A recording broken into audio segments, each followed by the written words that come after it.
never be afraid to fuck up, especially in stand-up. Now you have a story of being banned from a comedy club. You gotta have one of those. Has that ever happened to you? A couple of times, yeah. I flew a bit too close to the sun. I didn't think it was possible to get banned from Oh, comedy. of course. You're dealing with drug addicts and alcoholics who are angry at you. They're gonna ban you for crazy weird shit. I was banned for...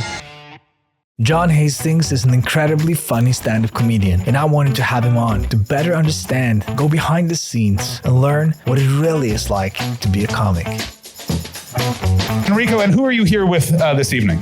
This is my fiance, and these are my two friends. This is your fiance. These are your two friends. Excellent order of introduction, prioritizing the fiance. I like her the best. These two are fine. 18 months into Joe Rogan returning to the Comedy Store. At that time in LA, the right 5 minutes in front of the right people, your career is set. You are good to fucking go. So Dennis Rodman is ruining the show because he's on pills. So I thought, fuck it, let's light this turkey up. He was so high, he got on stage and grabs me by the back of the neck like he's going to beat the fuck out of me. Grabs the microphone and goes, I'm famous. I am proud of this, is that I grabbed the microphone back and went, you used to be famous, get the fuck off stage. So he literally looked at me and was like, If you do something that you love, then in the end, you are unbeatable. you can ban me, agents can drop me, I will keep going. What are you working on now? What's the future hold? No, what I want to do is... This podcasting is a very new thing that I'm like doing this for fun, but it's like the world is, there's too many podcasts out there. But it started because I had to interview some people for making like the documentary style thing we do. And I had the conversation done. I felt like I was like, my English wasn't that broken. Maybe we can just put it out as a whole, like a whole episode. Maybe people will enjoy it. And then like, this is what I enjoy doing. Like how else would I be able to reach out to you and get you to talk to me? If I just called you, if I found your phone number by random, you would have probably, maybe you already think that I'm crazy, but especially then you'll be like, I don't think I have the time to talk to you. But when I have a podcast, then you're like, yeah, maybe I can get some promotion. Maybe I can get back to Latter. Yeah, that's the name. But I think here's the interesting thing I think about the world, and I've really tried to change my thinking about this, is in terms of the commerce side of show business, we are really in a place where everyone who is a creative person attempting to be successful or successful is looking at their creative output in a way that equates to a financial gain, in a way of like, you're going like, well, I like doing a podcast, but hey, is my English okay? Is it going to work? We're doing this documentary thing. That's already successful. We don't want to take away from it. And I think that we as a society, especially in this post gatekeeper, we're all kind of independent pirates. We're sort of in this place where we're like, does this have a financial point to it? And I think we need to go back to the point of I am in show business. My job is to create stuff. My job is not to worry about whether it makes money. My job is to make sure that it's good and it's what I want to put out. What comes back is what comes back. You like, this is a hippy dippy bullshit thing, but it is 100% something I believe in. You do not do, I hate calling it art because it allows people to divide. You don't do art for money. You do art for art's sake, and then sometimes you get money to keep making art. If you do stuff purely for the money, that money's getting taken away from you. I don't necessarily believe in a God. I don't know if there's anything spiritual, but here is the thing I know. Every time I have done something, because in my head I'm like, I need this cash, just so I can have this cash, that cash is getting taken away from you. You're going to get an unknown bill you didn't realize. Something's going to happen. It's just the way the universe works. So I like that you're doing a podcast because you want to do a podcast. That's the point of being a creative person is how do I say this? Andrew Dice Clay, this is a weird example, but stick with me. Andrew Dice Clay wanted to be a comedian. His way of doing that was getting a leather jacket and pretending to be the worst version of John Travolta in Grease you've ever seen, and then he sold out a stadium. Like that, none of that equates to any kind of financial reward, and he made millions, because it's just like, who would have thought that would make money? You know what I mean? Like, true. You can't think about it that way, in my mind. No, like it's I believe you're right. I think in order to do something truly great, I think that's the only way to approach it. But it's also like a very privileged thing to say, right? when you don't have to worry about money, it's very easy to tell others that you don't have to worry about money because you just have to create. And if you get me, so it's like money doesn't solve all your problems, but money solve all your money problems. Completely. And it makes it much easier to focus on the big shit when you have the money problem solved. 100%. But I'm not complaining at all. But I think I guess that's the reason why a lot of people have to have the financial in the back of their minds in whatever they do. And I think maybe you're right in that it sticks with them. So even after the fact, even when they probably don't have to think about money, they've surrounded themselves with a lot of people who are only there in order to make money for themselves, and then it kind of that becomes the focus of the whole thing. Let's make money, and but sometimes making money, it doesn't have to be either or. I guess it could be both. And the thing that I think people forget is also it's like when I got into I've been doing stand-up for 18 years, which is a long enough time that when I started there wasn't really any money in it. So unless you were doing TV, you were clean, all of this sort of stuff, you were agreeing to have a roommate for the rest of your life and never being able to afford to have a family because you're making what I would like to call your accountant is angry at you amount of money because it doesn't make sense that you're alive.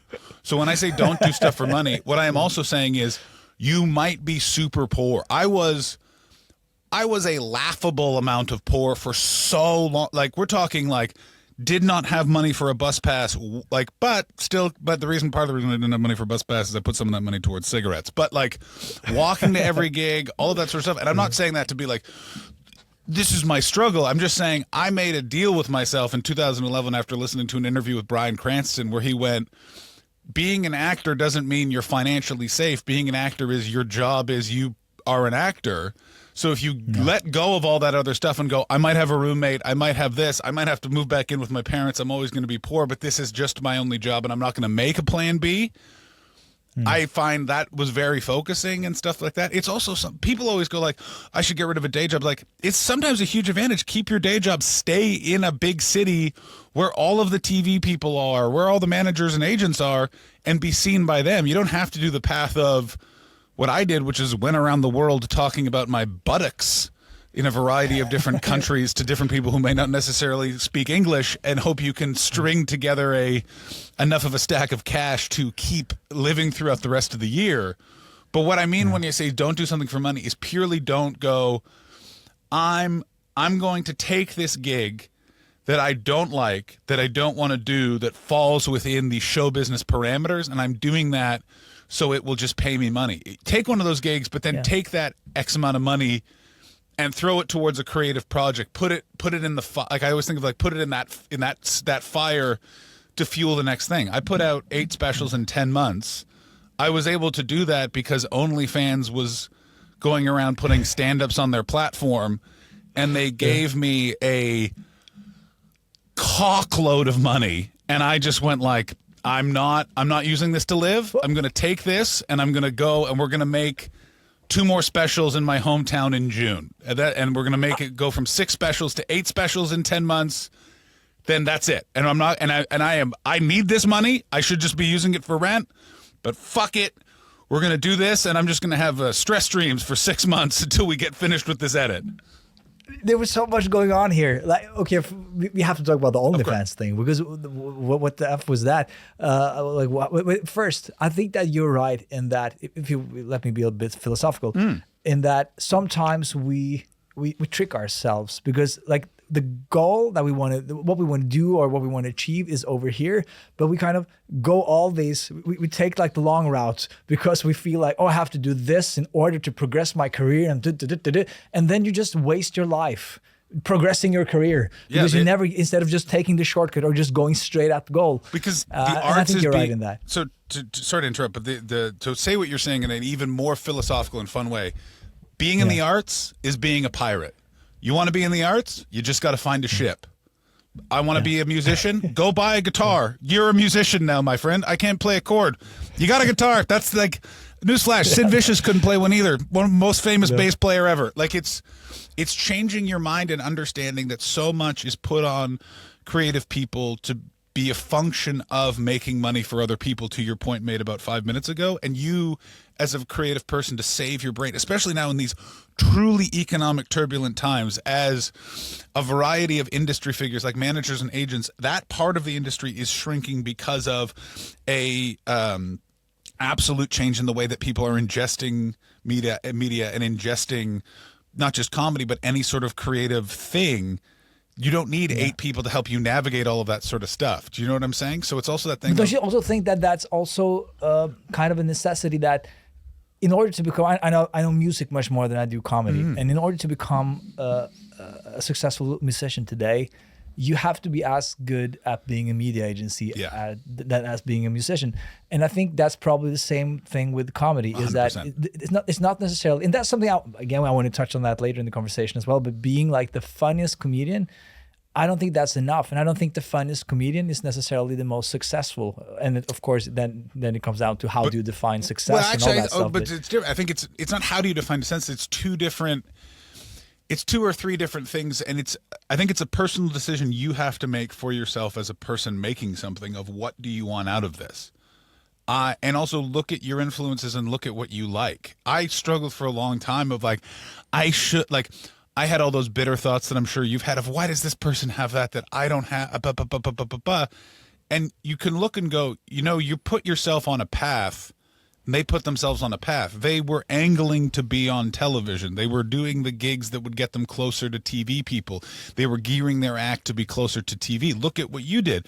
I was doing a much more storytelling, do a show in a sweaty basement during an arts festival type of act. They're not going to put that on television. That doesn't sell Tide Pods the way a guy going, my wife's a bit of a frigid bitch. So it's one of those things where you as an artist also have to look and go, what am I bringing to the marketplace to sell? And I think that, and I know this speaking for me, if you don't acknowledge and aren't honest about that, you get really bitter because you're like, why didn't I get chosen for that dodgeball team? And it's like, because you're not dressed to play dodgeball. You didn't ask and say you wanted to play dodgeball. They've picked the dodgeball team, and then you walked over and went, I got a fucking arm. I could have thrown. You know what I mean? So it's that sort of thing of you have to look at you have to break it down as you as an individual doing what you want to do, and just, hope the money's coming. If you're 10 years into a comedy career or an artistic career, you've made literally $0 for 10 years. No one has ever said an encouraging word, and you're very demoralized and depressed. Maybe look at switching careers. But it's one of those things where you're like, look, I'm doing okay, but I'm only doing X, but I want to do Y. Yeah. Change. So look at what the people that got Y got and change to do what they're doing. And if you can't, well, then you gotta evaluate, well, maybe that's not, maybe I've made some decisions to pull me away from that. Maybe what it is I want a little bit more financial security. Maybe I just want to be famous. That's the thing that I think a lot of artists don't acknowledge, is like, oh, well, I'm chasing the monetary, and it's like, yeah, you want to be famous. Like it's one of those things that I think that people don't necessarily acknowledge in any aspect of show business is, yes, some people are legitimately chasing fame, and you can be a hipster. That's not cool. But they are doing that, and a lot more people are doing that they acknowledge, and it makes everyone a lot calmer if you're just honest of like, I'm in it to win it. I'm going to get the limo and the Learjet and the hot model girlfriend, and to do that, I'm going to need to be a networking shill. And there's nothing wrong with that, but if you're not a networking shill, don't expect the rewards of said shilldom. Yeah, I get you, and I think I agree mostly, but at the same time, wouldn't you think that the ultimate thing to do is to kind of progress comedy in the sense where like be different and be unique? And sometimes I don't have the examples in comedy, but I have a lot of examples of that in music. I'm where a music if you try to do what the people who are famous today are doing, you will be too late to the party. Correct. Because in 5 years something else will be cool and hip. And I'm guessing the same thing is in comedy. So if you do, like, let's say I tried to do 90s sitcom, I wanted to be a 90s sitcom comedian in 2010. I would be probably too late to the party because there would be no sitcoms for me to join, or the world has progressed. They wanted like a, I don't know, mockumentary actor or something, a different type of comedy. That's true, but it's and also they would probably. Yeah. I think the thing you're not acknowledging is it's all about timing in wearing your influences. So using a music example, Mumford & Sons would never have worked in the 90s because it was too close to the singer-songwriter revolution of the 60s and 70s, all those people that liked those bands are still around. But by the 2010s, a shitload of people didn't remember that bluegrass was a music. So having a couple of guys that look like they work as baristas playing a mandolin and being like, and then I fingered her by the brook. Everyone's like, oh my God, where did this come from? So to your point, I think it's also... Sometimes it's all about just standing in the rain waiting to be hit by lightning. If you in your heart are like, I love Jerry Seinfeld from the show Seinfeld, the thing I want to do is stand up like those little interstitials, you might be very unpopular because it's not on the zeitgeist of a thing for 15 years, but it's going to switch. You know what I'm saying? Yeah. Like it's going to pop. Like, what? Like everyone forgets this, but like Nirvana was a band for 10 years before Nevermind. It was just that America finally got into a financial and social place where it needed a, for lack of a better term, punk rock movement. And so, boom, that album went absolutely huge. But to your point, I think it's, again, being genuine to yourself of what you want to do. Going back to you starting a podcast, you just went, I got this footage, I'm just going to put it out. And you're not, you have other things that are making you money as a creative person, the documentaries, the da-da-da-da-da-da. So you can take this opportunity and just go for it, and you're not thinking about it. But in reality, you are doing a version of WTF from Mark Maron or Joe. Like you're wearing a little bit of your influence, but because it's yourself, it's changed and it's different and that sort of stuff. And I think that as a creative person, you always have to stick with that of like, what is the influence and what am I driving towards? And as long as I like what I'm driving towards, even if it's unpopular and stuff like that, it's gonna switch up. Like At some point, I think luck is an underestimated part of everyone's success because nobody likes to bring up luck. Everybody wants to say, I was a genius, I did this and that, I worked very hard. But luck is probably a bigger contributor to success than the most other factors. And I agree with you. And that's exactly why I'm doing this, is because I have a lot of fun with this. Having this conversation with you, back to what I started with, like that is, to me, it gives me a lot of joy. But John, we have to get, we just jumped straight in, and I love that. But let's get to know you better. Like this episode, I wanted you on because I'm a fan of yours. I'm listening to your podcast. I've seen your stand-up. Although I haven't seen you at Latter in Oslo, close to where I live. Not yet. One day. Not yet. Maybe one day. But I want to talk about like being a comedian and the life and the struggle, because I think we have a very unrealistic image of what a comedian is. We think that most people think a comedian is Dave Chappelle, Kevin Hart, the big stars, Joe Rogan, the guys who have huge podcasts, standing on the big stadiums. But that is not like, I know a lot of comedians in Norway, and that's not them. Like most comics that I know, they live in their mom's basement and they write jokes all day and they smoke weed and they play a lot of video games. But that's kind of that is the life of a comedian. But I know you're not quite living in your mom's basement, and you're not quite standing on the big stadiums. You're in between there somewhere, and that makes you interesting to talk to. And so, can we go back in time? Like when you're from Canada, when did you find out that I'm a Canadian and I want to be a comedian, and how did that come about? I went to theater school. I wanted to be an actor, and I was in independent weird theater in Montreal, Quebec, Canada, and I hated it because you're at the mercy of these sort of like half smart, pretentious, weird douchers that just really want to hit on 18-year-olds that are supposedly theater directors. And it's that thing of like, I got into show business because I wanted to pretend and I wanted to have fun. And also growing up in Montreal or in Canada, the Just for Laughs Festival was a big comedy festival. Their stand-up was constantly on television. So it's sort of this thing that was just kind of like, oh, this thing is here. And then for an anniversary, a girlfriend took me to a comedy club and the comedians were so bad. Like in my mind, stand-up was this like thing you got, and they were bad. And I was like, I can do this. And so I just signed up at it was the Comedy Works open mic. You have to call between, really shows that the booker probably had a drug problem. You had to call between 4 a.m. and 11 a.m. on Saturday night to find out Sunday if you were on the open mic at the Comedy Works. And I called a bunch of times, finally said, hey, it's the first time I'm doing stand-up. They gave it to me the next Monday. I did 5 minutes. I wore a suit because I thought you had to wear a suit. And as soon as it was done, I was like, oh my God, that was like, I can only describe it as it felt. I was like, oh, I'll do this. This will be my job. And I felt like I had found a career to the point that when I left the club to go host my college radio show, I took a taxi cab to the studio because I was like, I'm an adult now. I have found a job. And it was...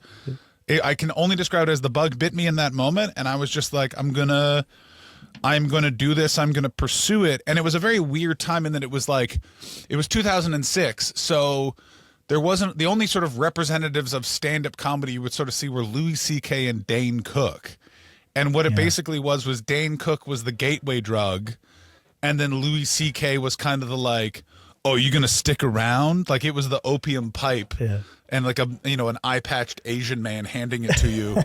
Welcome to the party, pal. Like it was that sort of vibe. And I didn't look back. It was a really lucky time to start stand-up comedy in that there was a city with 2 comedy clubs that needed comedians. A big wave of people had just moved away. So this was in Montreal. This is Montreal. So within a year, I was hosting and opening weekend shows at both of those clubs because, and this doesn't really exist anymore in the same way, they just needed cheap openers. So for the cities around where I was, and because Montreal at the time was so economically depressed, my rent was $275 a month. So I was able to, like, within the following or the next, like, within 2 summers, I could just be like, I'll just live off of this for 5 months. Yeah, I'm getting paid $50 a set, but like my rent is $275, and I'm a 22-year-old, like. They give us free booze. Let's go for it, baby. And but how you were 22 and you did?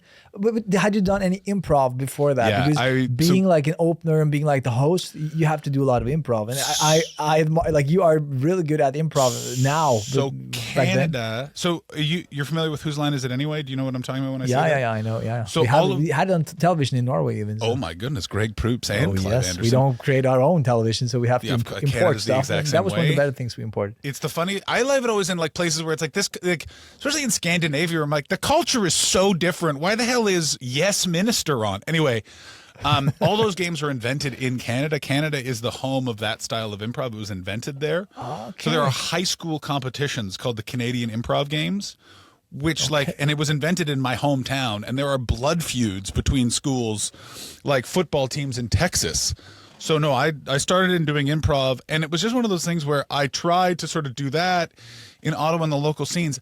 I found every improv community to be the most closed off, shitty shop ever. And they've all now disappeared because they were essentially amateur grooming operations for 40-year-olds to try and like sleep with a 20-year-old. It was a real example of nerds getting power and then using it for evil was every improv school. And it was just, I have never like, I look back and I'm like, I was a weird 20-year-old, and that I never was like into the party. I was never into the hang. I like only was like, guys, we get to swear on stage and we're not in trouble. No, get that naked woman away from me. I'm off to go to bed. Like it's it's the weirdest way of just sort of viewing the world. I look back and be like, but how this is we have improv in Norway as well, but I haven't done it. I haven't played improv. I did wind up on stage with, I had this part of my life where I was going to say yes to everything, and I got asked by,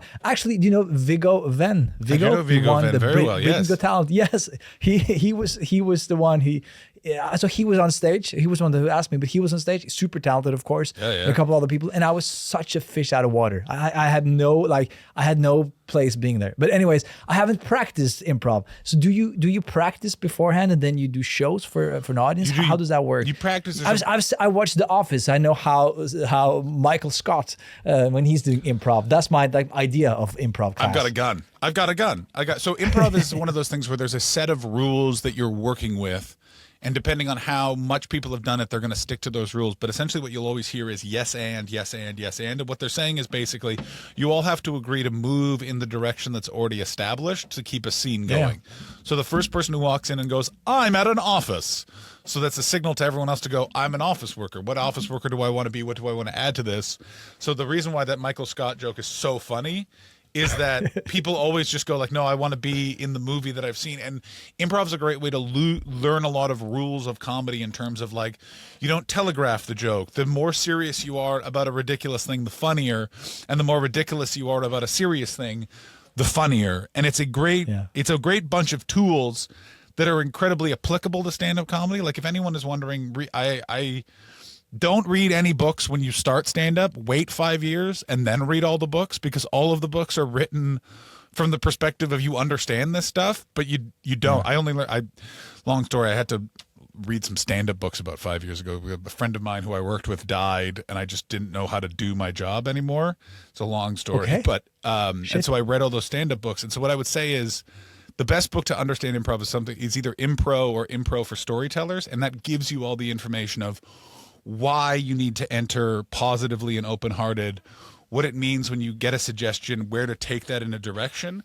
And then it's very easily applicable to writing stand-up, because all you're doing is improvising by yourself next to a notebook or a laptop, capturing what your reaction was, and then going somewhere and refining it. There's a often used insult for improv, which is, why not prepare something funny?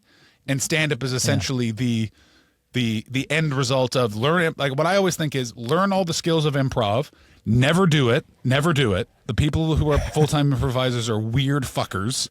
And then apply that to other performing arts, apply it to acting, apply it to music, apply it to stand-up or anything else, because it gives you the basis of why you need to come into the scene with something. If you're an actor, have a strong character choice that allows the other people around you to play off. Understand why your strong character choice applies to the plot of the play or the movie that you are in, and make sure that it's something that you can elongate throughout the entire time you are performing, or have it change based off of something that happens in the plot. When it comes to stand-up, it's again always just about being reacting and also being in the room. This is something that people forget about stand-up more and more and more as we have clips and all this sort of stuff of, while you have a camera going and you're capturing stuff for your Instagram, which is so important because it allows you to have your direct contact to your audience, who in the end are the people that are buying your tickets. On the flip side, you're in a fucking room at night with alcohol. Stuff is going to happen, and it drives me crazy the amount of times people just are like, oh, someone's performing an abortion in the second row.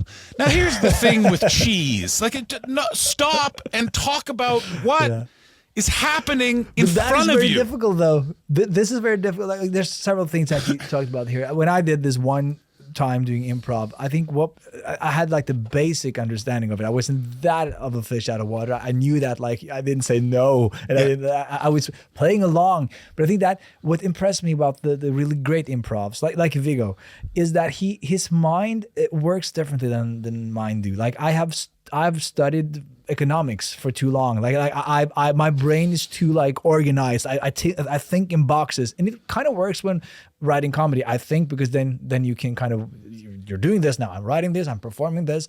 But when doing improv, you have to be completely free. You have to be completely in the now, and you have to be able to have all these weird references that you can just, because that's the funny part. Like that's the really fun improvisation. So, is that they are able to like take, like, they have a scene and then all of a sudden they grab something from a completely different space. Like, where did that come from? Wow, laugh. And I didn't have that. It dawned on me that I don't have that anymore. I think that I maybe have the potential to have that, but I haven't honed it. I didn't have that. Let me explain something to you. It's not actually about honing or anything like that. If you in your head go, I have the potential, what you're doing, and why improv training and understanding improv as sort of a system and a guideline, an educational guideline, and it's just a base of skills, is basically what it's teaching you to do is to trust yourself. And it's not that you're jumping off the cliff knowing that you're going to have wings. You're jumping off the cliff going, this calls for me to jump off the cliff. I can't worry about what happens as I'm falling down off the cliff, because we're not there yet. Where I'm at is I got to jump off the cliff, or I don't have to jump off the cliff, but I have to justify it. So if you look at improv not as I need a set of skills to hone, improv is trusting yourself so that you literally just dive off and see what happens. And by the way, you fuck up. I have fucked up. No one can turn a gig sour more than me, baby. You're speaking to someone who's been doing it for 18 years. That was 18 years of trial and error, of like losing people, of not being able to get it back, of understanding there's certain tricks and tips of how to present yourself in certain environments and how to present yourself in other environments. And that comes from doing it a lot. And also, like, look, you're going to fuck up. I think that, again, specifically in the moment that we're looking at in stand-up, where there's this big premium of like being seen early and often and all of that sort of stuff, there is a big part of this of you just need to fall on your face a bunch of times and you get better. It's purely one of those things where it's like, I think Malcolm Gladwell's 10,000 hours is a bit of a nightmare thing foisted on our society, but you are better at something the more you do it. So it's one of those things where if you're going, I've improvised once, I can understand what I was supposed to do. I wasn't quite able to get there. And it's like, yeah, you haven't done it more than one time, but you do it like specifically with anything to do with comedy, it is way more repetition and way more craft than it is talent. Like, I think, I don't like the term talent. I don't like, because I've seen truly unfunny people excel at comedy because there's a ones and zeros and a rhythm to it. And I've seen truly talented people squander it because they never learned how to just work and zhuzh it a little bit. So I think there's a lot more to it that's just like put one foot in front of the other and figure it out, and also never be afraid to fuck up. Like, it's especially in stand-up, because okay, you fucked up and you sour the entire room. You're never going to do that again. People are going to be angry at you. You know what I mean? Like, now you have a story of being banned from a comedy club. You got to have one of those. Has that ever happened to you? A couple of times, yeah. Yeah, no, sometimes I flew a bit too close to the sun. I want to hear those stories. You've been banned from comedy clubs. What can you? I thought that comedy should be like the last place where you could be totally free, where everything is allowed. Like, but this is a safe room, and I didn't think it was possible to get banned from a comedy. Of course, that's like a very woke comedy club. You're dealing with drug addicts and alcoholics who are angry at you. They're gonna ban you for crazy weird shit. Like, I've never been banned for, like, I said a word that you're not allowed to say. I was banned for a club. My favorite one is a club owner banned me because my jokes were too long. And I said, are they funny? And he went, very funny, but too long. And I was like, okay. And then I was banned. And then I got yelled at by the bookers of that club. Why don't you play our club? And I said, I was banned. And they went, for what? And I went, my jokes were too long. And they went, we wouldn't do that. And I went, well, you did. And then they were like, okay, we'll come back. Like, you get banned. That's the funniest thing of the amount of people like, you can say whatever you want, but there's also a bunch of stuff that they'll just ban you for no reason. Like, they're still... This sounds weird to me. Why? Like, I can understand like them not booking you anymore, but like saying to your face that, by the way, you are now banned from our club. You've never met someone who has a little bit of power? That's what it is. Their only power is to say no. So they're going to use it sometimes. And it's hard. It fucks your ego up. Why the fuck? But you have to just go like, hey, this is going to happen. You're going to get like, it's just, it is what it is. And by the way, comes down to patience. Wait them out. No booker stays the booker of a club forever. Most comedians don't quit. It's a personal thing. So there's a personal grudge that this booker has to you or to someone, and then they decide to ban you, and then of course they lose their job or they move on. I was banned from a club in London because I went and took another gig for 3 times the amount of money. I gave the guy a month's notice to fill it. He said that I was disrespectful and comics are a dime a dozen. He banned me from ever stepping foot in his club. I may have made it worse because I kept emailing him for bookings because he was a crazy person and I was just enjoyed annoying him. And then he lost his entire business and everyone felt bad. And I went, he was a cunt. He was a cunt the whole time. He then became a drunken cunt. He then lost his good room and got a smaller, not as good room. But you liked playing his club because it was in a cool part of London. And then he lost it all. And you all were like, oh, that's bad. And it's like, it's not bad. He was an annoying bad person who was in a right place at the right time, and then he couldn't adjust. And then it's like, well, that's what happens. Like, it's just, that's the other thing is I think that especially for anyone in a creative artist, it's like, you're going to be around longer than all of the industry people because in the end, people doing something creative, it's their dream. You're not going to give up. They're doing a job. It may have been their passion, it may have been the thing, but they're going to find something else eventually. And it's just, it's the never beat you. This is actually interesting. This is a fucking life lesson in that And I think that, again, back to podcasting, if you do something that you truly love, you are like, it's impossible to outcompete you because you're doing you, number one. It's very hard to, I cannot be John Hastings like that. That would be very difficult for me. I can try, I can do it for a couple of years, but at some point I will get tired. But you won't, right? And also if you do something that you love, then in the end you are unbeatable because the others that they are doing jobs, they are faking it, but you are actually being true and authentic, and it's impossible to compete with you being you. It's exactly that, and it's also that thing of, and COVID and going through all the last 5 years have been crazy, but it taught me, like, I'm never gonna stop doing this. Like they took like people forget it, like. Our brains are all broken from COVID, and that we forget there were kind of two COVIDs. There was the pre-vaccine COVID and the post-vaccine COVID. And pre-vaccine COVID, things were said like, we're not going back in a room for 5 years. Stand-up is gone. They're not going to let us do it. Like, it had to go. And I just went like, whatever this is going to turn into being, I'm going to keep doing it. And like I had to perform in parking lots and people honked their horn. I performed I remember that. in the Comedy Store in LA. You were the only person in the full building of the Comedy Store.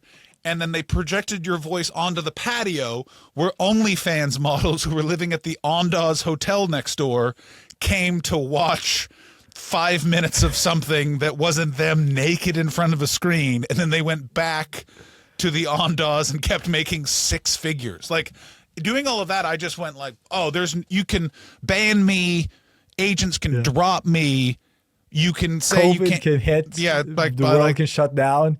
I will like not stop. I will keep going. Like, it's I will make you laugh, even if it's on whatever platform it is. OnlyFans, okay, like, I'll come. That's the thing, and it's also that thing of now of like what I like about the last 5 years is.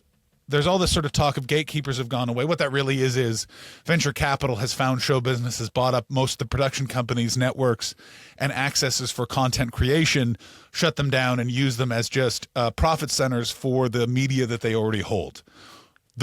That's very negative. I was operating in a show business that didn't involve the internet because you had television opportunities and other things that was the way that you accumulated your audience. COVID killed all of those things dead. They were on their way to dying because of streaming and other things. COVID just sped them up. They went from snail's pace to warp speed. Here's the advantage of it. You want a special now? Go get $500 and 3 cameras. You can film a special. Get 20 of your friends in a backyard. It will look cooler than a Netflix special if you have a fun, creative guy who knows how to shoot. Literally, it's set up 3 cameras on 3 angles, spend another $500 on finding a pretty good editor. You have a great stand-up special. Like, you know what I'm saying? Like that, the means are in your hands. You can, and I think that's happening to all media. And I think the reason for it is that, like, I think YouTube is the future, and that's also why I'm like investing a lot of my time and efforts into YouTube, because the way I see it is that YouTube is the post, like, I asked the question, what does the post streaming world look like? And I think it looks like YouTube. It's YouTube. So I think Netflix and HBO will turn into YouTube, not the other way around. And because why would Netflix spend millions of dollars on producing content if they can get idiots like you and me to do it for free for them? I'll even go further. Why would Netflix spend millions on infrastructure when they can literally just go, we're a channel on YouTube? You want all we're a of marketplace. Pardon me? Oh, yeah, you mean so Netflix would just turn into, that might also be, because I think that the power is in owning the marketplace, right? So I think that is the new, like, that's the oligarchy that we're looking at, where you have the feudal kings, the tech companies, the YouTube, the Netflixes. In media will be like some feudal kings, and what they basically own is the marketplace. This is why I like talking to Scandinavians, because they get serfs. Every Scandi gets deep into the beautiful basis of what I like to call left-wing anarchist politics. When they start using things like oligarchy to refer to Netflix, I'm just like, yeah, baby. I've read some David Graeber too. Let's fucking go. I completely agree with everything you were saying. Is we are in a internet siloization. What I think that you're not considering is that we're all veering of like, this is the Netflix silo, this is the HBO silo, this is the this. Those are very expensive kingdoms to maintain. as we keep growing in this venture capitalist style thing, what people don't realize is one of those big companies is going to buy HBO and go, I have to maintain server space to hold all of this data. I have to pay for all of that sort of stuff. Or I go, it's the same cost to subscribe monthly, but it's just on YouTube as a channel amongst YouTube, and to click subscribe and get access, you're paying me the same fee I'm paying now for an independent app, and it's on the, like, all the infrastructure and everything goes away, and it's just me taking the product that someone else has already developed and giving it to you. My friend, that's capitalism with a capital C, baby. Yeah, but I think what you're not considering is the like, I don't think they are willing to give away that much control to YouTube or one channel. So, but I think that you're right in that there won't be. They might not be named Netflix or YouTube or HBO. They could be that HBO and Netflix merge. Yeah. It will be like, but there will be probably like 4, 5, 6, 7, 8 of these huge conglomerates. And they will basically turn into like a marketplace. And when I say marketplace, it is like a marketplace for media. So it would be like you and I can upload our shit to Netflix or to YouTube. And it could be some type of gatekeeping here in order to like make sure that the quality is up to par.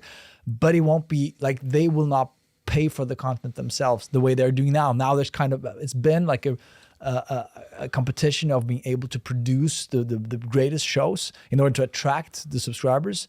I think it will turn into more of like, I think YouTube will win. Yeah. And then they will see, fuck, YouTube is winning. We have to change. We have to become more like YouTube. I am very interested to see what's happening currently, specifically with Netflix. And that Netflix, I thought, was very good at being you want to see something new? We've got it. And what's interesting now is, to your point, YouTube is that place now. YouTube is where you go, oh, like,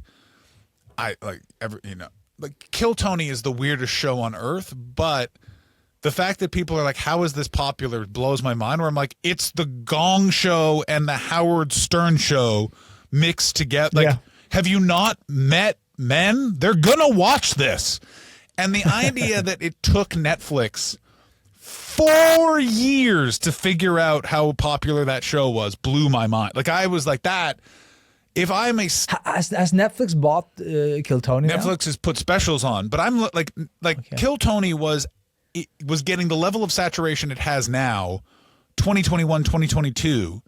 The idea it took them this long to figure that out makes me kind of go, that's why I look at those companies and go, you need to have a reevaluation of how you're acquiring talent, because all those streaming services, what drives them is, you've never seen this before and we have it. And YouTube is becoming the place where it's like, you've never seen X, and now we have, like, people But also, like, I think the streaming platforms are also tapping into another interesting economy that has popped up in media, the nostalgia economy. Yeah. I'm exploiting that in my content, right? Of course. I'm telling stories from the 90s, from the 80s. That is, like, it's not new to you necessarily, but the people on YouTube, they are like maybe 10, 20 years or years younger than you, and it's new to them, and it's interesting stories to them. Like Michael Jackson, learning about Michael Jackson. Wow, okay, they've heard of Michael Jackson. It's kind of a mythical figure for them, but like telling stories about him. And I think that's also happening too. If you look at like Friends, like super popular. I think Friends were like top 5 or something on Netflix a couple of years ago, which is like interesting to me. Well, what's so fascinating about the nostalgia economy is it's always been there, and network television never talked about it because that was their bread and butter, in the way that newspapers never talked about classified ads being the actual reason why they made all the money. But as internet changed, we now know what the profit centers of those things are. And to your point, all those networks weren't actually making money from their original content. It was holding syndication rights to a few universally popular programs. And now we know, if you have The Office or you have Friends or you have Seinfeld, you're in the discussion as the most popular streamer in the world. If you don't have those things, see in hell, Tubi. You know what I mean? Like, they're like, that's true. That's true. And that's I think going but to the point of why YouTube is so interesting is YouTube it's the place where young people go, what is the new thing I want to be? What is the new thing I want to get into? And what I've really enjoyed about I put out a shitload of specials because I absolutely ignored social media, and I looked at a way to do a big splashy move in a way that both serves what I I want to be putting out, but also allows me to jumpstart all of these algorithms, which is why I just put out a shitload of long. Here's the thing for everyone. YouTube in the end is very complicated and very simple. If you have a bunch of well-shot long videos, they like that more than short, not well-shot videos. So get a bunch of well-shot videos and release them in a vague schedule, and YouTube will go like, oh, this channel is putting out X type of content. The people that like X type of content, we're going to drive towards this channel. And that's what I did. And I think that is a much more competitive footing against the streaming services that are relying on knowing what is the nostalgic thing of the moment and relying on having very unique content. And here's the other thing that I keep thinking about. Friends, The Office, that was all from a time when these big networks were making these beautifully well-sculpted, long-form, 10-year running sitcoms.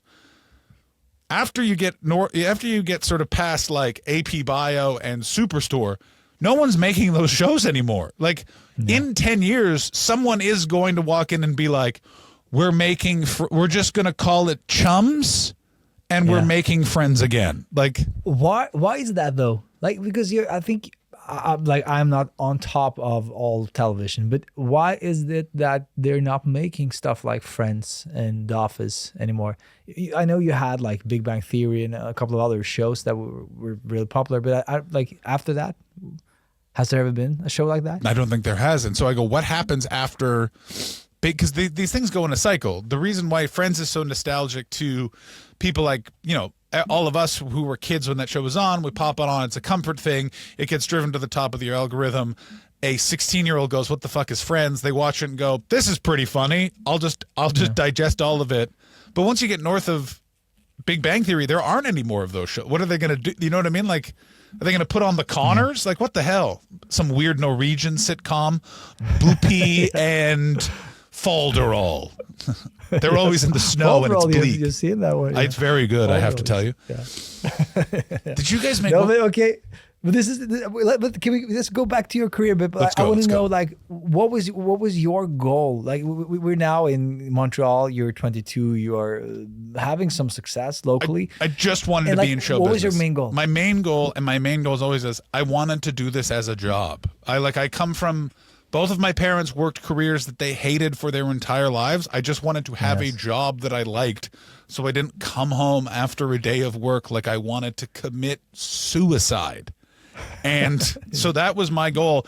And it was a very interesting time to be in Montreal. I look back and I thank God for naivete, but so many of those fucking grizzled piece of shit left over from the 80s cocaine husk comedians were such garbage to me, and I had no idea. I had to look back and be like, oh, they were petty and jealous that just a 22-year-old was doing stand-up and also making $25 a set. Like, that was my favorite thing looking back, is like, there were some fucking shithead commercial actor stand-ups in that town that were fucking talking smack and being pieces of shit because I was also making money.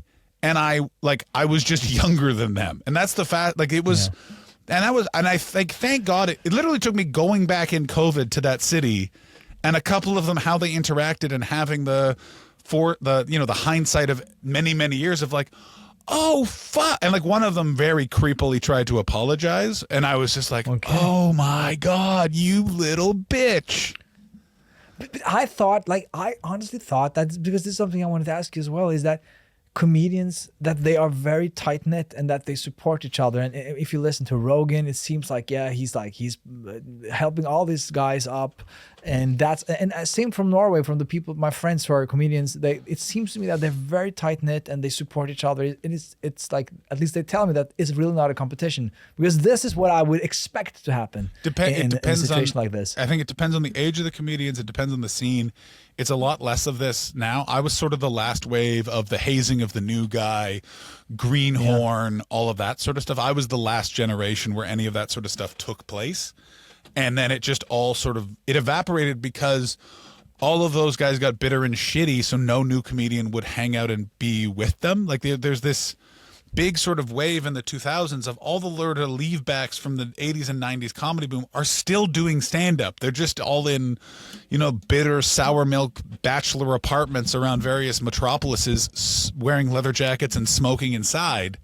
And as you sort of progress through the 2000s, they fell off because they stopped being good. They stopped being around. So they were just kind of replaced by kind of new waves and different people and stuff like that. So that competitive edge kind of dissipated. But it's very much still there and stuff like that. Yeah. It just sort of depends on people's ages and how the scenes sort of were when you came up. Like there was, classes and groups of comedians younger than me that absolutely have like that non-competitive experience. But I very much had and it was just also the time I was in. It was also that weird thing of I was a much younger guy around a lot of older people. So it was also that thing of just like, I just didn't know how to move in the world and understand what people were doing. But yeah, the amount of just look back and it's like, oh, you were just a fucking alcoholic. Just fucking, it wasn't my fault that I was 22 or whatever. But yeah, that's what it is. And what's nice about coming from that competitive thing is when you find your supportive crew and your guys and stuff like that. Like I have that now in my life. I'm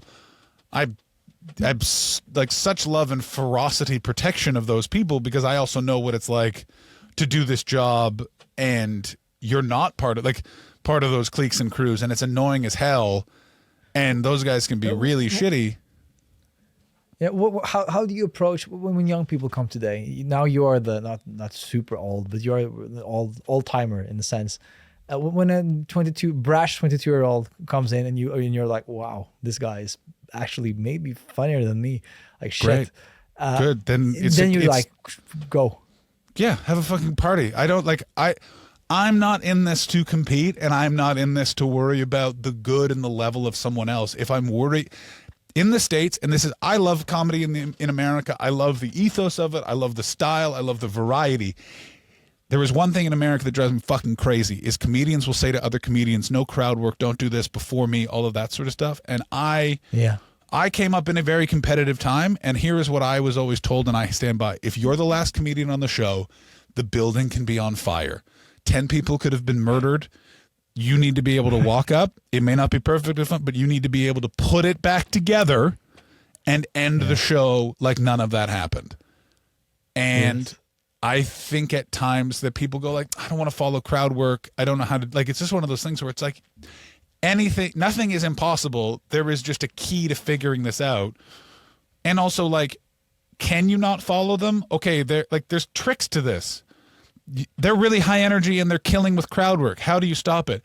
Change the energy, walk on stage really slowly and tell 3 jokes slowly and adjust the audience to your energy. Can you not follow them because they're really good, or can you not follow them because you're intimidated, so you're not thinking about your jokes, you're walking on thinking I'm intimidated by this person. So flip it in your... That's very easy to do. That's very easy to do. Very easy. As I mentioned, I've been dabbed in stand-up, and it is very easy to get stuck on those jokes. Oh, they have this topic, which is like super off. Why didn't I think of that? Or like, oh, they're doing this style, and it's so fun. It's so like, my style is like, what style do I even have? And it's like, and then you become like all messy in your head, and then it's very hard to be in the now. And as you mentioned, that is maybe the most, from my tiny minuscule experience, that is the most important thing in order to really perform and to be in the room and be in the now. It's crazy. So I love the Grateful Dead. They're a cheesy, weird bunch of drug addicts from San Francisco that occasionally and now John Mayer. Pardon me? And now John Mayer. Now John Goddamn Mayer. Right. Yes. But what I took away from the Grateful Dead, and I really appreciate it, is you have to understand the context of the Grateful Dead. They are 6 drug addicts. They are on drugs, and not like they've smoked some weed. They are on heroin and cocaine combined, and they've smoked that. And in that fog, they all agreed, we're never doing the same thing twice. The moment is what is important. And how I translate that to stand-up is, there's all this chaos around you. This person is killing you can get focused on the waitress is talking, they're screaming, they're uncooperative, this guy's doing crowd work. None of that is going to help you when you walk on stage. What is going to help you is go, the moment is what is important. What is my plan the first moment? Well, I've got this set list of jokes. Okay, it probably would be important that I have that so fresh in my mind that I can refer to it at any moment. So instead of stressing out about all these things for the next 5 minutes, I'm going to just look at my set list. I'm going to look at the first joke on my set list only. And I'm just going to worry about doing that first. And then when I get out there, I'm going to know that I have that. But that's not the moment, because I'm now prescripting the moment by going, I'm going to do that first joke. And anytime I've ever just immediately opened up the first joke, it doesn't do well because I'm not telling the joke. I'm rushing to get the audience's attention. So walk out, stand there like a confident person that you are, because you've gotten to the place where you can get up on a comedy club stage. You are doing the number one fear of all human beings is public speaking. You're already doing it. So stand there and allow your own natural reaction to the chaos you view to take place. So if it's crazy and you want to get everyone's attention, maybe inside of you it's, I'm going to scream. Ah! Everyone's got your attention. And because luckily you remembered your first joke, you've now screamed. And then to segue calmly into telling a joke, that's going to get people's attention. But it's, again, what it is being open to the moment. And why I bring the Grateful Dead up is the amount of chaos in the lives of those 6 guys. But they knew when you walk on stage, I got to listen to these 5 other guys of what they're doing. Someone's going to direct the song, and I have to be prepared and in the moment with everything else going on, and I'm on mushrooms and cocaine. Oh, he's playing a D. I know what that song is, and boom. And how that applies to stand-up is don't look at the chaos as negatives. Look at stuff that you are to react to, and the only way to get you in that place is, again, it's an improv trick. It's you'll hear it in mental health things of be in the moment. And what that literally means is what is about to happen. I will, in that moment that I will about to be in, I'm going to react in the way that I naturally feel I want to react in that moment. And then go from there and do the next moment the same way and the next moment the same way. And if you find yourself in the middle of that going, oh, I'm thinking about the club sandwich I'm going to have in the green room afterwards, maybe call that out. Oh, sorry, I was a bit distracted in that bit. I was thinking about the sandwich. And like, you will be shocked how disarmed people will be because they're like, oh, that's a genuine, you can hear the genuineness in that. Like, oh, that's a real thing. And then that it's so much more fun to watch. And now you've got the crowd with you after 5 minutes. And they're not remembering that guy's crowd work, and they're not remembering the chaos, and they're not remembering that fight. And all that sort of stuff. And it doesn't always work. In 2022, I picked a fight with 3 guys on steroids at 1 o'clock in the morning in a club at a show in the Edinburgh Festival. And they didn't have the right security, and I was being too much of a big dog, and they wouldn't leave. And I could have spent 15 minutes putting it back together, but I just went, I've been doing this too long, put the mic on the stand and went, you win, and walk off. And it's one of those things where you go... Sometimes you want to get into a fight, and other times you can go, you have this, Royd boys. I'm out of here. But okay, there's a lot of things there. Like, let's first start with, you mentioned that having the audience with you. And I think that is, that's so important because that's, again, from what I remember, if you kind of nail the first 2 or 3 jokes and the audience decides that, oh, this guy is actually funny, then they laugh more easily from that point on. Like they have decided that this guy's funny. And I'll even break it down a little bit further for you. Yeah. They've also decided, oh, it was worth coming. Because listen, you're an adult too. Tickets cost money, parking costs money. If you're a babysitter, you're now 100 and some odd kroner into this evening. True. And 5 jokes in, you're watching a confident, fun comedian. You can go, oh, fucking thank God. Yeah. Oh, great. It's kind of a relief. Yes, exactly. I'm going to try and finger this babe now. Let's do it, baby. Yeah. It's exactly it. And that's something that's also interesting. That is kind of a paradox. Is that the most famous comedians, I believe that they have it easier in a way, and it's of course completely well deserved. But if you're a big name, then people know, number one, they have paid a lot of money to see you, and because the flip side of what you said there is that if I paid money to laugh, I am fucking going to laugh. I don't fucking care. I paid all this money. I will laugh. No matter what you do, I will laugh. The first and time. I've No, but decided hang on, that this hang on. person is so funny. I paid money for to see him. But if you are like an own opener that like they kind of got like, and that was the guy I was, right? Someone that they had not ordered, but they just got like, oh, by the way, you get this side dish, and they're like, Yeah, it's not so sure. It's the pickle with the sandwich. Not everyone likes the pickle with the sandwich. The thing Exactly. with big famous comedians that they get in trouble very easily is what you're talking about is true for the first 5 minutes. They get a 5-minute, oh my God, Free it's pass. Joe Jam the Monkey Boy. I love Monkey Boy. And then 5 minutes in, you're going, I paid 175 kroner for this motherless fuck to do this. Like it's a very the paradigm is flipped, and you can I can see it. I've watched big acts phone it in, and you see the crowd get pissed the fuck off because they were excited. I wanted to see you for 10 years, and this is what I get. That's the invert. You know what I mean? Like it's the worst with bands. You go see I've loved this band forever, and then they walk on and and you're just like, really? Like that's what I always will give Ozzy Osbourne. You may not be an Ozzy fan, but if you go see an Ozzy show, you're getting your money's worth. He does not know the lyrics. He is clapping off key. You're like, at least he's putting on clothes. Randy Rhoads is dead. He's snorting the ashes. He's eating a bat. But at least you're like, this was a show, baby. You know what I mean? Yeah. That's true. I think comedians, from what I understand at least, they claim that musicians they've got it easy because they can just perform their best songs and people will be happy anyways. It's easy. There's no, but it's harder for comedians because people expect new stuff all the time. You cannot just like if you perform your best bit. Like I think what's his face? The guy who had the little tortilla boy a long way back. He performed. He had one bit that people came to see. Little tortilla. Pablo Francisco. Oh my God! Yeah, well, but Pablo's problem is drugs. Like the thing with Pablo Francisco, for those of you who don't know who Pablo Francisco is, what a YouTube watch he is. You can find a variety of different times he gets caught in a loop, which is he is so high, he doesn't realize that he's just speaking the same sentence over and over again as if it's words. And he's an impressionist, and he does it's now really dated because this doesn't exist anymore.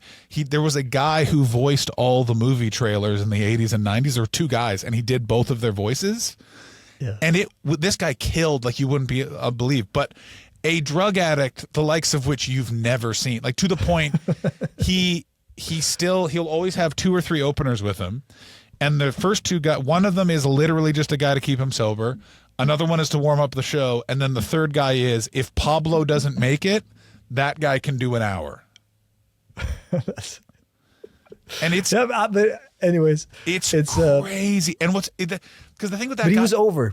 He was over. Oh my God, he had go home heat, and especially in Scandinavia, he was almost.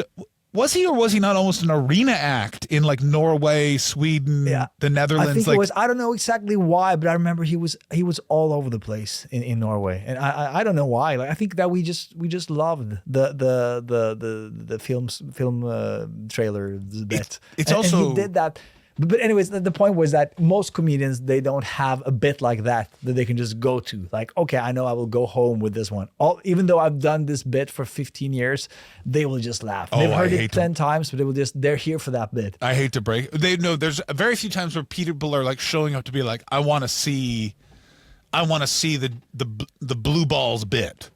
But every comedian in their head has 3 bits where it's like, this doesn't work. I'm doing that one, then that one, then that one, and then I'm getting the fuck out of here. Like they absolutely. Yeah, that's true because like often there's a lot of people who are new, right? But if you have like an arena with people that you know have seen you 5 times before, I'm guessing that with the Grateful Dead that you mentioned, they can play their classics, and people will still for the 5th, for the 6th time, and they'll be like, "Oh yes, that's why we came." Like it's the opposite with music. Like with music, people usually they don't want to hear the new stuff. Like, don't play us we want the old Metallica. Give us, give us pre-Black Album. Such a great point. Yeah, no one is walking into a Metallica concert going, "I hope they play something from Death Magnetic."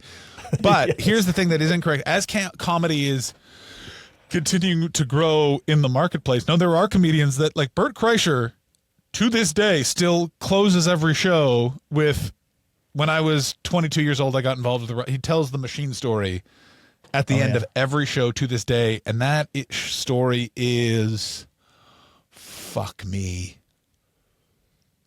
13 years old. Yeah. He's closed every show for 13 years with it. Like, it's one of those things where I think that's coming. I think that you're seeing a change in stand-up as in the way that people digest it, in that there's long been a conversation, are people coming to see your bits, or are they coming to see you? And I think in the 80s, they were coming to see the bits. I want to go see someone who's going to do fun jokes about being a suburban dad. Now, people are going to see specific comedians, because we do live in this sort of like clique-ish monoculture, in that if you are one way, this is where you get your news, this is where you get this, and these are your comedians. It's breaking up in the Gen Z, but that's the way.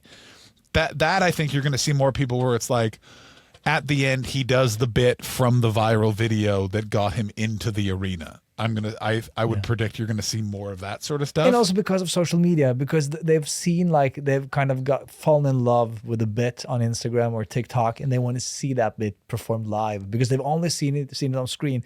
And especially when you're in the big markets, like if you're in LA, it might be different. But if you're in Oslo, Norway, nobody cares about Oslo, Norway, and we know that nobody cares about us. So when people finally come to us, we're like, thank you for just coming here.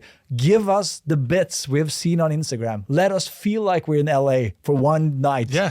And I think that a lot of places are like that. Well, it's also that thing of, it's also, I think, also very cultural, in that I think that Norway does know, in that, I'll use this example. Norway is one of those places that if you come from another place and you have an accent that's like, I've come from away, people are very grateful. I don't want to play on stereotypes. You go to Sweden with a non-Swedish accent and they're all like, why are you here? And you're like, I was invited by one of you fucking white people. You know what I mean? Like, not to come on a Norwegian's podcast and attack the Swedish, but I know which side my bread is buttered. But it's one of those things where it depends on where you are. Like, I always think that there's what I call in my head the British countries, Sweden, Britain, America. The like, it's us. Aren't we so fucking great? And then there's the rest of us where it's like, it's very nice of this person to make time to come visit us. Like, it's very cold here and our fish is smoky. Yes, that's true. But you talked about stuff going on, like all over the place, like gigs spinning out of control. One of your most famous incidents was when Dennis Rodman decided to heckle you. Oh, I certainly.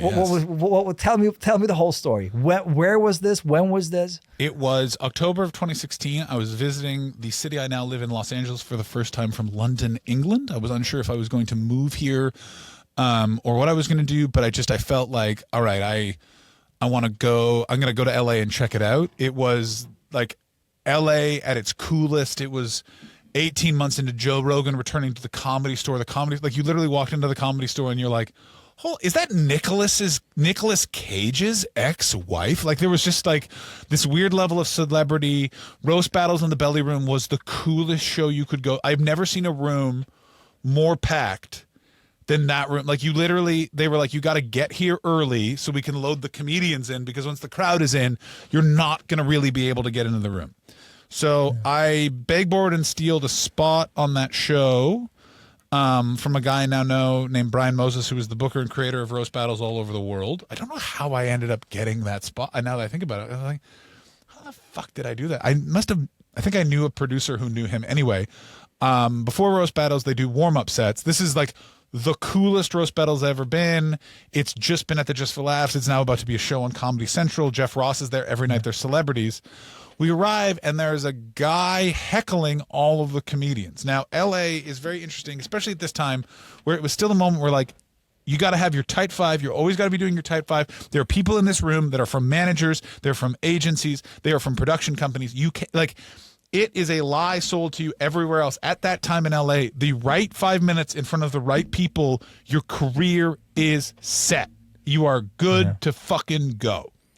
So people are not going to go after a celebrity who is heckling the crowd. I lived in London. I didn't know if I was moving here. I didn't really have a visa or anything. So I thought, fuck it. Let's light this turkey up. So Dennis Rodman is ruining the show because he's on pills. And here's the thing. The context of this is I, for many years, hosted a show called Late and Live at the Edinburgh Festival. It started at 1 a.m. It went till 3 a.m. It was a bear pit. It was 300 blackout drunk Scottish people trying to kill comedians. And I was in charge of keeping the show rolling. I don't have a ton of skills in this world. If you want to have a heckler v comedian battle, please let us begin. So, Dennis Rodman's heckling the crowd. In this moment, I know I don't have all the skills, but I can fucking take this motherfucker down. He's an American. They're way more polite than Europeans. I can do this. I also know enough about Dennis Rodman. I can do it. So I go on stage and I just pick a fight.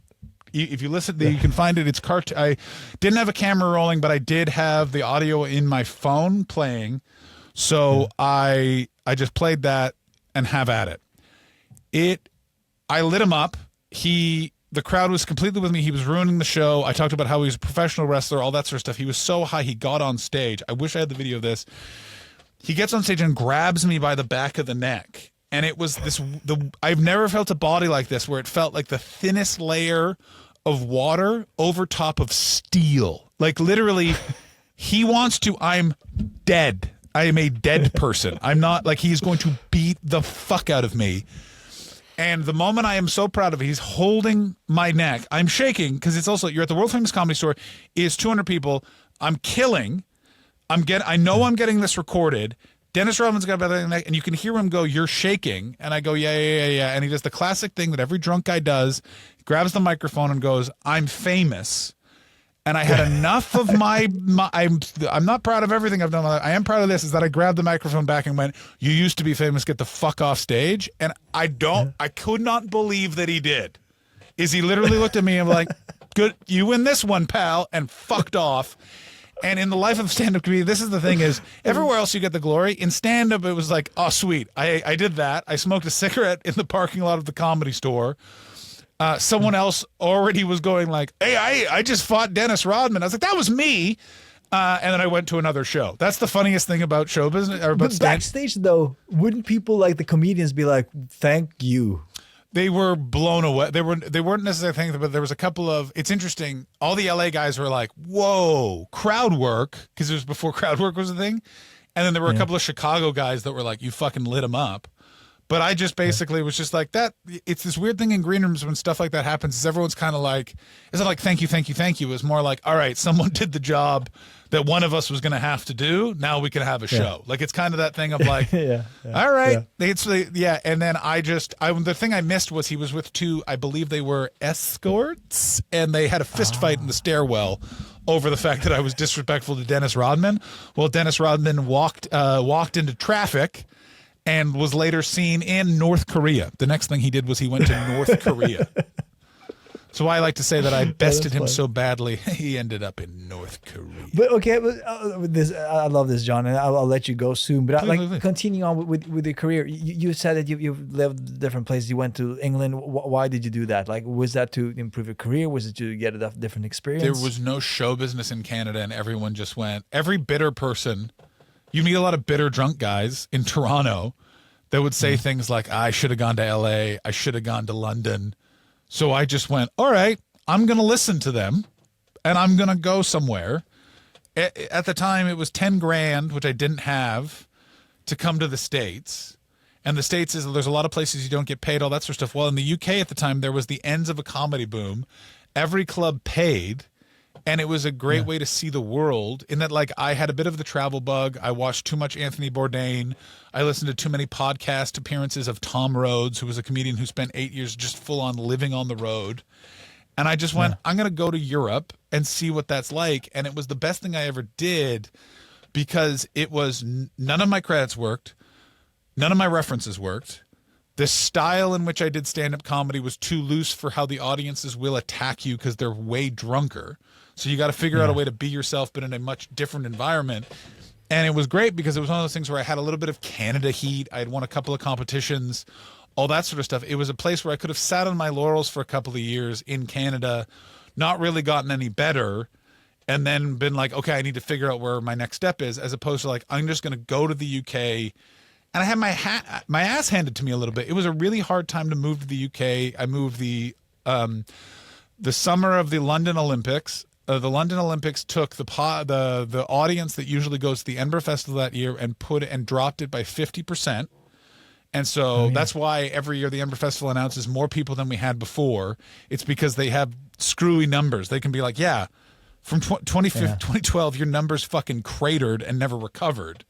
And so you've referenced Edinburgh Festival a lot of times. It's Edinburgh Fringe, right? Fringe Edinburgh Festival. Fringe Festival, yeah. It's everyone, which is like the biggest comedy festival in the world. biggest comedy festival in the world. It's 4 weeks. It's all of the month of August every year. 4,000 to 5,000 comedy shows happening every day. There's shows from 10 a.m. until 3 a.m. every day. Weird. It's if you want to get better as a stand-up comedian, go and do 3 Edinburghs in a row. Do as many sets as you can every day. Don't stop for the whole month. And at the end of those 3 years, you will be a substantially better comedian than you were before, because you will have visited every environment you'll ever have to perform in. You will see every type of circumstance you'll ever have to perform in. You will perform in the most perfect opulent circumstances and the worst, most dangerous circumstances within 2 hours of each other. And doing that, it just makes you not bulletproof, but it makes you aware that I have had success and I have had failure in these circumstances before. So let's see what happens this time. And that's what Edinburgh offers you. And by moving there and doing that festival nonstop from 2012 until 2019, taking a break for COVID, doing it 2022 and 2023, it gave me a couple of things that were invaluable. One, it gave me the knowledge as someone who came into stand-up from a performance aspect, going from theater school, all that sort of stuff. I always felt like a weakness in my game was my writing. Edinburgh is a place where you cannot. People will say, "Oh, I just showed up and I improvised the hour." Those people are liars. They're lying. They're not telling the truth. "Oh, I just dashed it off and I sold out." That's not true. That person is a liar. They are lying to you, and you need to know that person is a liar, because you need to operate as if they're always lying. And Edinburgh teaches you all of that sort of stuff in a microcosm, and you have to have a new hour every year. And that deadline will teach you how to write. I'm not saying you're going to be a good writer, but you'll have the brass tacks of know how to compose a joke, because you have to you have the deadline, and you might do a year where your show isn't very good, or your show gets abandoned, or whatever happens. You will never, it hurts so hard, you will never put yourself in that circumstance again, so you'll learn. Is it because the audience there, are they more brutal? Like, are they like, because you say that they're abandoning, like that has never happened. That's from Norway. a production standpoint. I mean, like, isn't your producers go, "This show isn't going to make us back our money. We're not going to put our limited resources behind it for the next 2 weeks of this festival after the last 2 weeks. I see. He's now just going to drown, and we're going to back our other acts." And every producer who will see this will go, "I've never done that once in my life." And that's because they can't, they can't admit to that being part of the business, but that is part of the business. Yeah, of course. Like, it's just, it is what it is. The audience isn't better or worse. The audience has just seen a lot of comedy. You've never been. It's very rare for you to perform at a comedy club in Oslo to 200 people, and this is the 11th show they've seen that day. So just the vibe is different. You learn. I remember explaining this. They're more picky. Pardon me? They're more picky. The audience. I guess they're more like. You have to. It's harder to surprise them, I would guess, because they've seen a lot of shit. You're almost overthinking it. It's harder to make them laugh because they've been to 11 comedy shows, and you're the 12th comedy show they've seen that day. So it's just, they're just burnt out, and so you learn. Okay, slow down. Okay, they're not going to laugh. Their laugh is, They're enjoying the show. This is going to sound crazy. They're enjoying the show, so slow down. This is the hardest thing you'll ever do. Slow down. And what I literally do in these circumstances is I imagine myself at the back of the room, and I imagine myself nodding at each punchline. That was a punchline. Okay. And we're moving on to that. And I swear to God, it took me, I did the Edinburgh Festival every year you could from 2012 until 2023. It took me until 2022 to be able to do that. It is the hardest fucking thing of a crowd that you can see them. You can feel that their energy is that they like this, and they're not making the noise that gives you energy, that propels, that you have to keep that up by yourself in your spirit.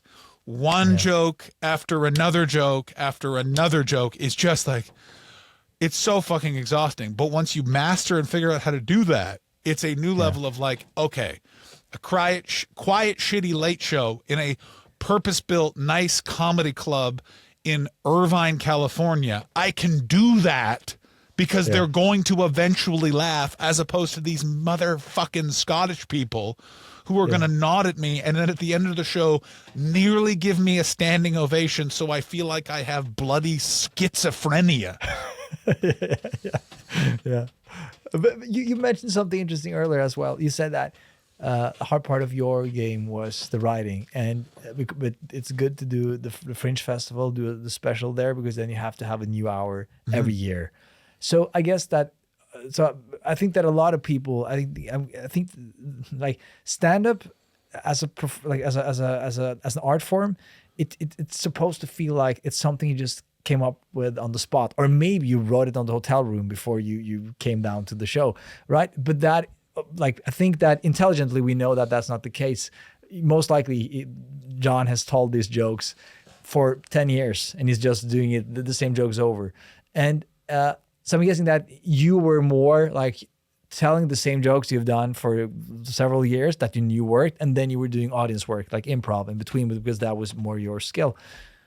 Or am I Yeah, it was missing something basically here? that. It was more like I could write a joke. I would write, my hit rate was way off. And then like it would take me it would be sort of like once every 4 or 5 months I'd come up with 2 or 3 new bits.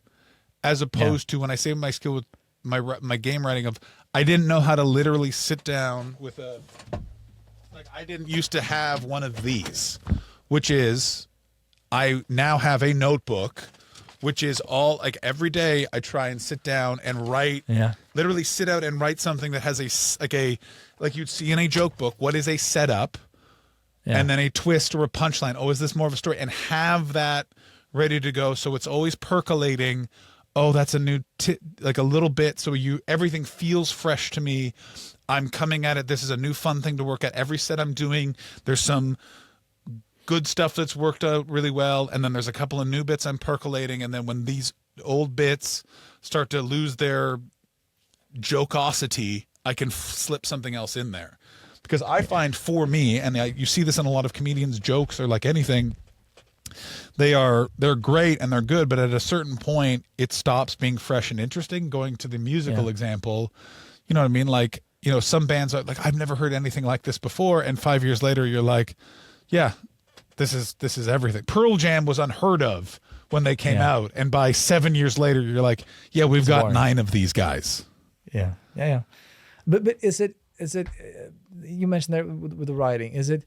So now you treat it more like a job. You mentioned earlier that you, a couple of years back, 5 years ago, you had to read a stand-up book, and to me, it's like even as a rookie, as a newbie that has not done stand-up, to like, I've done a couple of like the shows. I will be like reading a stand-up joke book is not something that you do. Like the people who have to read joke books or how to do stand-up, they will never become a stand-up comic, because that's not like from the get-go, they probably don't have this skills necessary. And then you tell me, someone who's done this for that time, like 15 years and are obviously a pro, you read that book. That is very interesting to me. Well, there's some context to it. So I, doing the Edinburgh Festival, to do that every year, what most of those people have is they have what's called a director. To basically explain it, a director for stand-up is more closer akin to a producer for a band. He's not coming in and going, act 1, scene 1, you emerge and you notice things. What they're doing is they're looking at your joke and they're going, that joke is a 7. We need it to be a 9 for it to be in this position in the hour of stand-up. You need to, that's a hacky bit that's not working here. You need to think about the flow. You need to remember that this is an hour of time people are giving you. So there needs to be a beginning, middle, and the end. Not that this is themed, but because these are people sitting in a hot room for 45 minutes to an hour. Having a beginning, middle, and an end is a easy way for you to understand the flow. It's an easy way to get in, and it's rhythmically pleasing for an audience to sit there and be like, this is the beginning, this is the intro, this is the middle, oh, and it concludes, and it's a big bombastic, but it's that. It's also, it's a show. You're doing a show. Yeah. So make it showy, and you can't do that 3 years on by yourself. You'll burn yourself out. You need a guy to be like, say it this way, or help you come up with a bit, all of that sort of stuff. My guy was a gentleman named Paul Byrne, who is he's one of the people that sort of pioneered this as a thing between him, John Gordillo, and a couple other guys. We worked together from 2014 until he rudely died in 2022. And after that, what basically happened, because he was this sort of unseen, unknown, no one knew anything about him force in British comedy, that when he died, it was sort of assumed, and I discussed this with the other people that are around it, that some of the people he worked with for years and years and years that we're very close with are going to show up at that year's Edinburgh Festival. So he died February of 2022. We're talking August of 2022, with shows about him, with hours in tribute to this person that impacted all of our lives. And looking back, I'm like, what a toxic motherfucking pressure to put on all of us, that we all immediately, because comedians are gluttons for punishment, of course I will honor him. Like, and I look back at myself, I literally went from his funeral, I did a week in Vegas, I was home for 3 days, and then I flew to the Melbourne Comedy Festival and debuted that hour. Within a month of his body being burned to a crisp and cremated. And it was fucking insane. Couple of advantages. One, he and I had been working on a bunch of bits, so I had jokes ready to go, and then just one thing I had to figure out, which was how to make this thing funny, and then I kind of didn't. I did sort of a trick to it. But I had none of the tools I used involved another guy. There was someone there poring over my sets with me. There was another guy being the critical eye on the jokes, how to tighten, all that sort of stuff. I lost that guy. And I was at such a loss and grieving. I'm like, I don't know how to do that. How do I physically and so I literally bought the Stand-Up Bible by Judy Carter and just started flipping through it. And some of it wasn't good, but some of it was really good in terms of like all those books aren't written for a beginner, because they use all the language of stand-up, and they have a bunch of stuff that's only applicable to that one person's experience. So you don't have the experience yourself to go like, I don't need to know about that. I do need to know about this. And reading those books helped me in that it gave me things like 20 minutes a day. It gave me the literal structure of what actually is a joke. A joke is the truest thing you can observe about a thing in the moment. That's what is triggering that laugh, is, that's the truest thing about that. And finding what is that truth and stuff like that is the game of writing a joke. And having that information allowed me to separate all the motion and grief of having to go through the motions of putting together a show. And then once that show did an Edinburgh Festival and was filmed and I killed all that material, I then had to do the much harder thing of, I now have never written a joke, and we're looking at in 9 years, that wasn't reviewed by this man who is now dead. I hadn't thought about putting together an hour without being able to get him on the blower. This is the direction I'm going. I'll talk to you in a month when I've got sort of the bits and pieces assembled. I didn't have any of that. So then having those stand-up books to be like, here's how you critically look at that. Here's how you do this. And then think about, what would he say? What was he doing? Allowed me for putting together another hour that allowed me to then, I can still keep doing this and it was that, and it was okay. So you feared, it was kind of a sense of fear then, that what am I without him? Because this worked obviously with him. 100%. It wasn't a sense of fear. How important was he really? How talented am I really? That there was all of that. It was also like, how do I, like, not only how do I do this, I need to do this now, because there are people coming, like, Edinburgh reviewers are a motherfucker. They want to sell those papers. Nothing's going to sell a paper more than showing up at a guy like this is an honored figure who a lot of people were aware of within comedy. We're finally going to find out some stuff about him. We're going to go review it. You're also opening yourself up in Edinburgh. There are some incredibly, I'm not going to name any names, there are some incredibly classist reviewers that if you show up with any accent that isn't received pronunciation and not attending either Oxford or Cambridge, and coming with a North American accent, they are going to assume you are a paste-eating simpleton And so for a show like that, where they're going to love nothing more than picking you up. Can you believe a Canadian person is trying to do pathos with comedy? You have to be so tight and ready to combat that negative energy that is coming with all the market forces to come and review your show. You have to be ready. And so it was all of those things swirling in my head. And then also being able to look on the other side and having done it. And that I went through that festival and I got really good reviews. And the people that would have come to be cunty, all but one of them was completely and totally stopped in his tracks. And the one that was kind of cunty couldn't be that cunty about it because it was what it was. All of those things it was such an important moment because I could then look back before and go, all of the anxiety and insecurities I have to do with my career, you can go, yep, you have all of those feelings, but look in what you did at this point with all of that stuff against you and all of the clouds in your mind and that fog. You were able to put something out that you're proud of. So, and all of the other like achievements that was the moment for me as a comedian where I went, I can do this, and I am honestly proud. It's on. You can see the Edinburgh version of the show I'm talking about. It's called 2022 Edinburgh. It's also called Do You Have Any Ointment? My John Hastings. It was the materials filmed two separate ways, once in a club and once at the Edinburgh venue where it was performed. Both of those are up on YouTube. But that was the biggest moment for me as a artist. Because I could go like, yeah, you have all these fears and insecurity, but you also have to acknowledge what you did by yourself.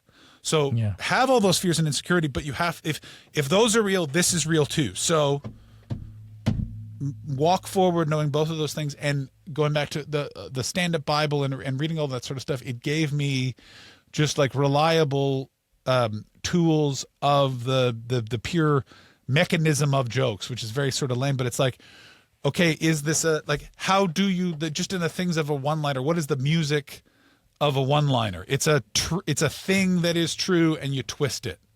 So the best example of a one-liner is, I am a liar, or am I? So it's the setup. It's just, here's the truth, take it away. Stuff like that. And having that sort of basis, it just helps me manage the anxieties and the fears that go along with being a live performer of going like, you have these 8 tools. So this may not work all the time, but it's going to work some of the time, and it's going to maybe work a little bit, and try this, try that. And those maybe gives you also like a checklist for when you have a bit and you're writing at home, and you can kind of go through, am I kind of ticking off the theory? Like, is this bit delivering on the theory? And maybe that could be used. This is true. But here's the annoying thing about stand-up. It can tick off everything on the theory, and then you try it on stage, and it will fucking just flop on the ground. And you're like, oh, yeah, still stand-up. Good. Very good. There is no way of knowing what will work. There is never any way of knowing what will work. You went to America's Got Talent. I certainly did. The day the COVID-19 lockdown began, my man. Yeah. Yes. No. What do you want to know? What do you? But like, what went through you? Because in my opinion, it could be seen as a big risk move in that it could really work. Of course, it's a huge platform. You're on television, mainstream television. A lot of people watches it, but it could also be kind of. I'm guessing it's the same with music, that comedians are snobs. And people are like, oh, I will never degrade myself to go on like a 100% talent right. show. That is not what I do. I had all of those thoughts. No, I should never do it. But here's the thing. I was new in America. To get signed with the management company I wanted to get signed with, it was, you need to be able to prove you can do something like this. So we got you this. We'll sign you, but you have to do it. And totally honestly, if you got to the quarter or semifinals, you got a Vegas residency for a year, and I realized I could fly in and out of LA in a day and do that show and make some solid cash. These are all wins. All I have to do is not embarrass myself and get attacked by Simon Cowell. Okay, that's the risk. I then really benefited from the fact it was during the COVID-19 pandemic, because it wasn't in front of a crowd. It's the most unique footage ever. It's a comedian. People should go see it on, I guess it's on YouTube. I don't know exactly where I've seen it, but I've seen it a couple of times. It's super fun. Super fun. There's no one in the crowd but the judges and the crew of the show. And particularly for me, of the weird career I've had doing the weird shows that I've done, it was sort of one of those things where you don't know what you're preparing for until suddenly you're prepared for it. And I was now in a position where, I know how to perform for no people. I've done this. This set is bulletproof. Let's fucking go. And it's the weirdest thing I was so nervous doing the chat beforehand. The editor had to edit 10 minutes of me waffling out. And then they literally go, you can watch it on the tape, and I'm weirdly proud of it. You literally watch them go, okay, you do it. And I literally go from this hunched over to my shoulders drop. And I just am relaxed. And it's the weird, and I'm like, that's me. And it looks like a different guy from one moment to the next. And it was because at that point I had done stand up unendingly. From until the pandemic started. So until that day, I can tell you the times I went on a date on a Saturday night, and they were all with my ex-wife, and they were in 2018, and it was 2 times. I did nothing from 2006 until the pandemic that wasn't stand-up comedy. I was always at a comedy club. I was always traveling to go do stand-up. I missed birthdays. I would maybe show up at a wedding. I would definitely show up at a funeral. I don't know. I never did anything that wasn't just doing stand-up. So when I got to that point, it was like, I know these bits work. I know that they work in this order, and we are going to do that. I was a level of burnt out that is shocking watching that clip. Like, I look at myself and be like, someone get this guy a fucking army cot. But I did it. I got passed through. And then I was stuck in LA for a bunch of months as they figured out whether or not they were going to bring me back. They ended up not bringing me back, but it was the best thing ever in that I got to do it. I got a great credit that opened a lot of doors once the pandemic lifted, that I could tour a little bit and make some money in the States off of that credit.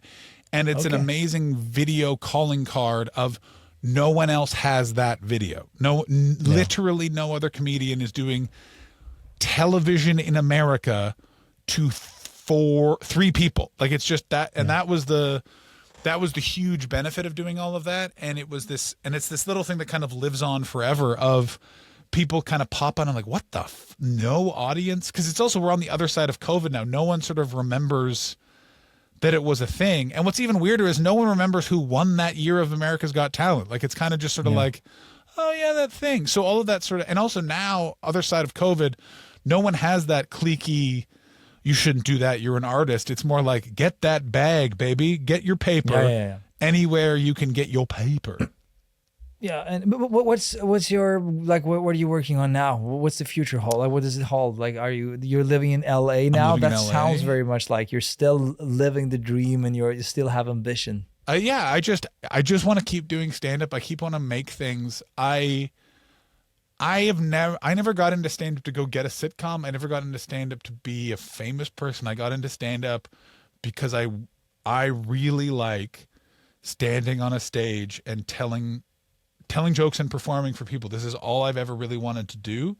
I've deluded myself and gotten distracted by different things to go, oh, maybe I should do this. But it's like, no, what I want to do is I just want to do stand-up comedy, like, jokes in a row. And so as long as I get to keep doing that, I like this. I love this period of time because it was that thing of like, you used to have 6 figures in the bank to put out a special. You don't need that now.